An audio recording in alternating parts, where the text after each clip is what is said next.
2 out of 10. Oh, alright. Alright, sorry. I don't think I got that recorded. Do that joke again. Okay, 2 out of 10. No, and then you have to leave. Someone has to leave. Scott, do that joke again. I don't think I was recording. Wait, let me see if I'm recording. Wait, let me see. Don't do it yet.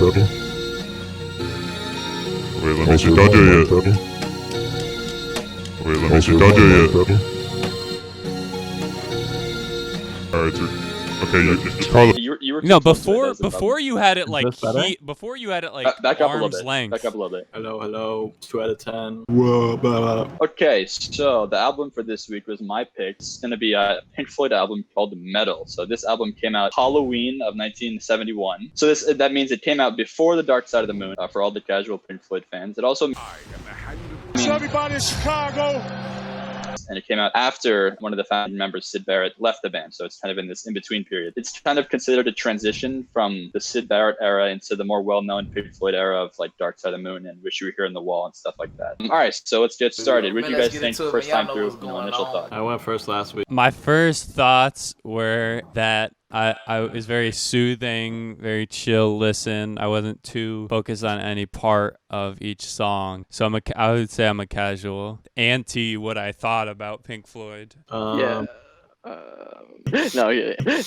I thought this one was pretty laid back as far as like structuring goes as compared to the other Pink Floyd albums that I've listened to. It was more like free flowing, it felt like to me, but this one kind of just felt more melodic and just straight music, you know. Yeah, so first listen found out was that like you can definitely hear the influences from because I listened to Dark Side of the Moon, did quite enjoy it a lot, probably just as much as the other ones. I think before I started listening to it, I kind of didn't know what to think because my preconceived notion of pre-Dark Side of Pink Floyd is that they're kind of like really weird and like, you know, out there with Syd Barrett and stuff. But it actually was really great. Less like a concept album and more like a collection of songs, which was kind of nice because I could just like kind of listen to one song instead of having to listen or feeling like I have to listen to like a bunch of them in a row. All right, first question. What do we question? How accessible do you guys think this album is? Is there something in this album for everyone?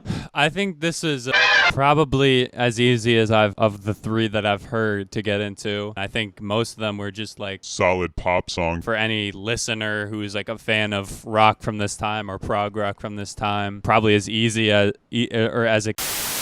It was pretty easy for me to get behind. I do enjoy most of the Pink Floyd that I've listened to, but this was definitely, I just think it was kind of more laid back, easier for, I feel like, the average listener to get behind. So just going off the album being 46 minutes and the last song is 23 minutes, I'm going to have to say it's not as accessible as their other album. I think Echoes is, I don't know, I'd try and put myself in the casual shoes, but I don't think I would be able. There's a lot of like, there's a good range of styles, you know, an album that kind of everyone, like Carl's just saying, Echoes is a little more out there. It's obviously much longer, which is maybe good for the more adventurous listener. But then there's stuff like Fearless or Central Pay. this is like I have two sub questions, I guess. So what do you think about the range of styles in the album, and what do you think about the like flow of the album? or a decent amount of styles gone after in this album, more than I've heard in the other Pink Floyd albums. I don't think they were like 5 for 5 or 6 for 6. I think that like the general prog rock style is covered well. For any Beatles fan, I feel like this is like the Beatles version, like a melding of the Beatles style. What little blues I've heard, I don't think Seamus really captured the blues aesthetic. 100% agree with what Victor was saying because I thought that it did flow between styles pretty well. The one style, again, that I agree I didn't really like was the Seamus. I didn't think that was pulled off very well. You know, maybe next week I'll go first because you guys were just. But for me, Victor made a joke, so I can't criticize him.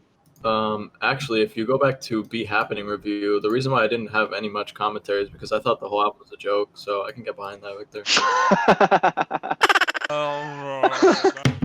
What do you guys think about like the flow of the album? Do you think the songs were, you know, put in a certain order, they just kind of thrown in, or did they transition well, or what? Even though there were some songs that were weaker than others, each song flowed together quite well. And I didn't totally agree with what Carlos was saying before about how it's like sort of a thrown together. It's not as concept driven as their other works, obviously. But I feel like the more traditional songwriting tropes, the more ambient feel, the less focus on, you know, guitar playing, like huge power chords or things like that you hear in prog rock. I think it was much more focused on like sort of Beatles harmony. There was sort of a cohesive theme of traditional songwriting throughout the album. The songs are definitely all produced in the same vein. They definitely have like similarities to them. I just feel like it's not as focused on like a singular idea like Dark Side of the Moon is. I think the best like transitional section for me would probably be songs A Pillow of Winds, Fearless, and San Tropez. I think those three songs kind of just like went together really well where they fit in. Sorry, what was the question? Is it like obviously compared to the other works, because that's the approach I'm taking with this review. It just felt like it was their songs were their own ideas, and then they kind of like at the ends and the beginnings mesh the songs together. I think the main focus in my critique is the material. So I liked how it was structured. And I don't think the fact that the songs weren't forced together like on Dark Side of the Moon or, like where there's these constant transitions kind of help. I felt like I could just go listen to one song. Yeah, I agree. And I think that's why I said it neither like helped or hurt, because this is different. Like if I'm listening to Dark Side from the Moon or Wish You Were Here, I'm starting from the beginning. But if I want to listen to Meddle, I can pick any song and go from there. Yeah, for sure. Choose Your Own Adventure books. Were you, in your listening, were you able to draw parallels / find elements of the songs that were used again in later albums? Well, on One of These Days, the obvious one is that voice. It's edited saying One of These Days. I thought that was like the worst part of the song. I hated that. But that was like that was like the exact same voice as the Scottish guy at the end of Brick in the Wall. Yeah, I mean, The Wind was definitely one. I'm pretty sure that's on Wish You Were Here, right? From the dogs barking. I know it's obviously not the same dogs as the dogs in the song Dogs off the Animal album. And actually, here's a fun fact. Yeah, it's early on for this you one. Guys. Yeah, coming in early. They spent a couple days record different like household sounds, and they ended up using a lot of the other sounds that they recorded. They revisited them and put them into Dark Side of the Moon and Wish You Were Here, like the cash register, like all that, the money counter on money and stuff like that. I should have done my research. My Apple Music is being kind of sketchy right now. I found a lot of parallels in this album to the album Animals. Like right off the bat, when this album first starts, there's that bass line with the delay on it, that ostinato bass line, almost the exact same bass line used in Sheep. In One of These Days, there's the reverse cymbal crashes and drum hits. They use that in Sheep as well. The very first drum fill in Sheep is like leads in with these reverse hits. There's the line in Pillow of Winds, The Dream Is Gone, which is the same exact line in Comfortably Numb at the second chorus. I read that when they did that bass line, they doubled it. They had like Waters playing, and then they also had David Gilmour playing it. And the bass that Gilmour was using had like really old strings. They said, and they asked like the roadie to go get new strings, and he just like left to hang out with his girlfriend and didn't come back with new strings. So the other bass doesn't sound good. Well, That's in fine. Pink Floyd's case, one man's trash is another man's trash. Am I right? Another thing that I read was that that pinging sound on the start of Echoes, submarine like sonar thing, yeah. but it's actually just, I believe, It's a keyboard, Roger right? Waters playing the piano. This is turning Yeah. into a fun fact session. Anyone got any more fun facts? The dog in Seamus is actually a dog. Oh, fun fact, if you try and search up The Wall on Amazon Prime Video, it says they have it, but when you try and click on it, it says currently unavailable.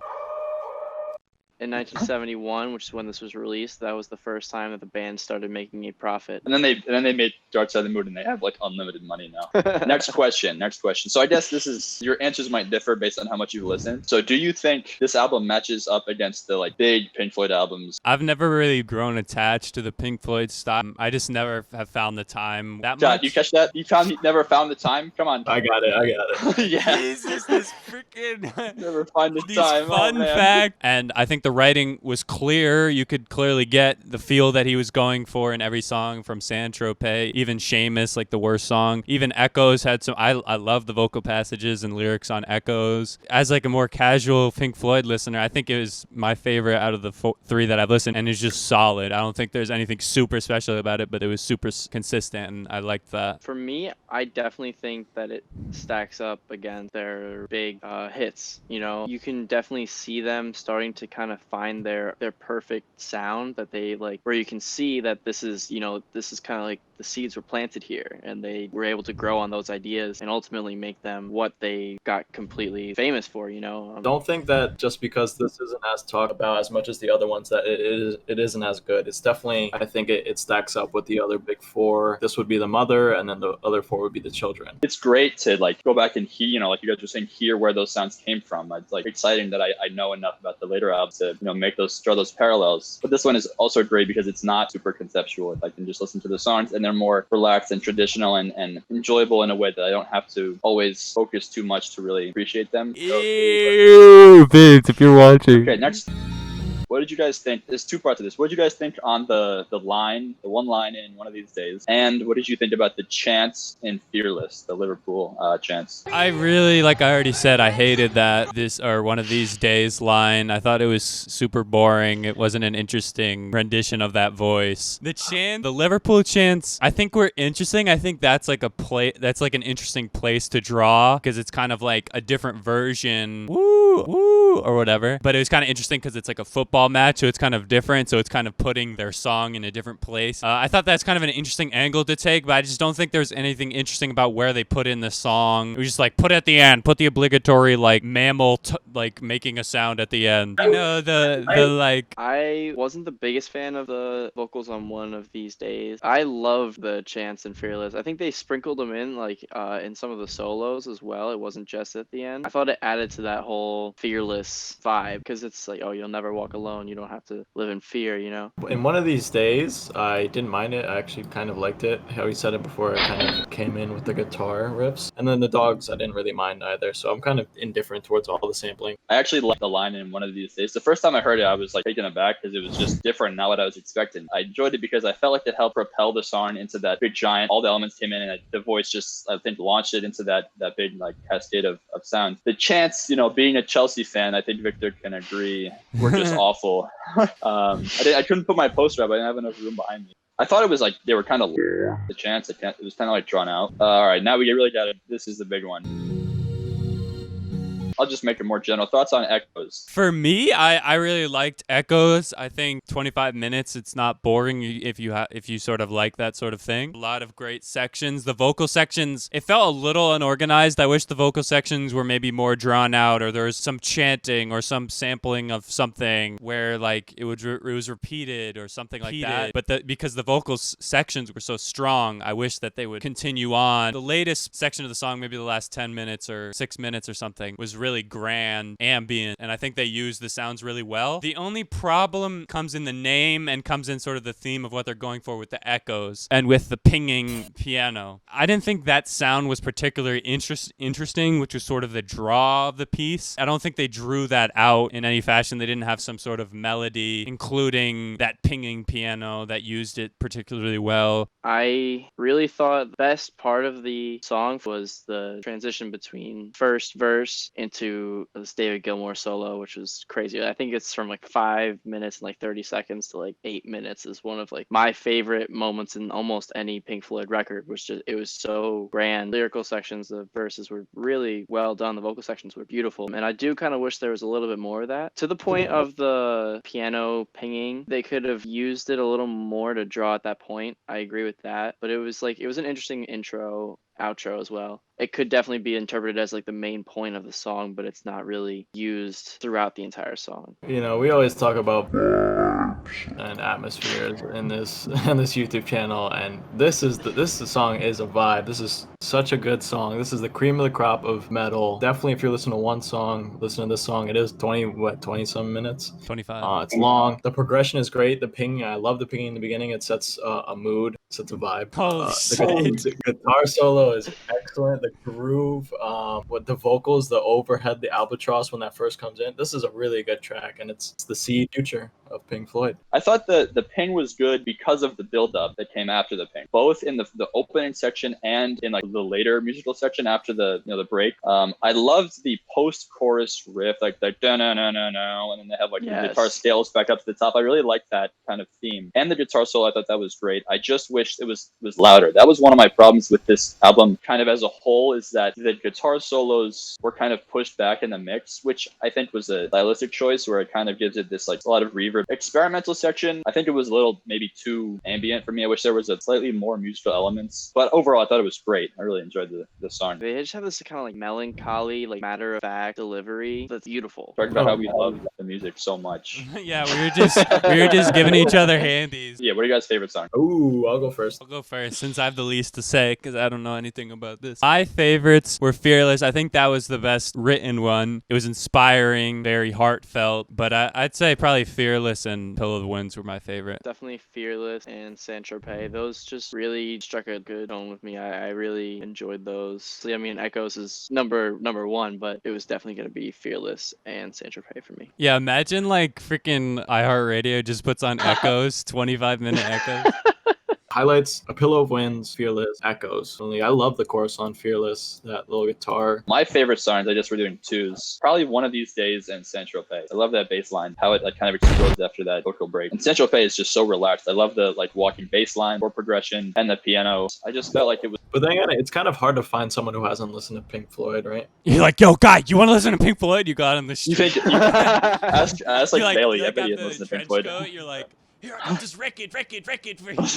Okay, final thoughts / number the score. I will go first. I think that it was a solid project. I think it's good prog rock. It's solid. There's good traditional songs. It's not terribly groundbreaking. It's, planting the seeds like we said a million times before. Again, not a huge Floyd head. I think I'd give it an 8. Floyd head. I think I'd give it an 8. I didn't completely fall in love with it. This album definitely builds upon themes that they worked on in Atom Heart Mother, which came out a year before Epic, their first big magnum opus. They definitely build upon it in very positive ways into this album, and I think it's really, really beautiful. There's a lot of great instrumentals, a lot of great guitar sections on this album. Echoes is a really awesome listen. I'm gonna give it 9.1. Carlos? Oh, sorry. 2 out of 10. 2 out of 10.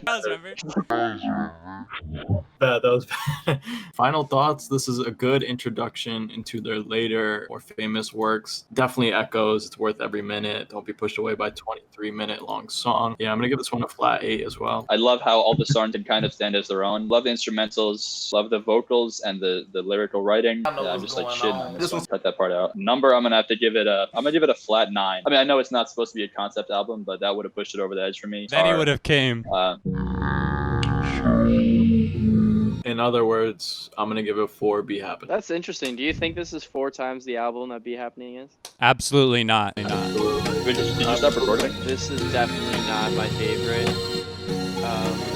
Pink Floyd album. It kind of looks like it's like a rock in a bioluminescent, plankton, middle of the night, freaking wave. Actually, some of the lyrics on Echoes talk about underwater type stuff. I wonder if it's a reference to that. I was reading when they were writing the first verse of Echoes. It was going to be about some space type stuff, but Roger Waters was worried they'd be labeled as a space rock band, and no one would be able to think otherwise. So they changed it to be underwater lyrics. And then they made Dark Side of the Moon, and then they're just space rock. But that is not about the moon at all. Society. Society.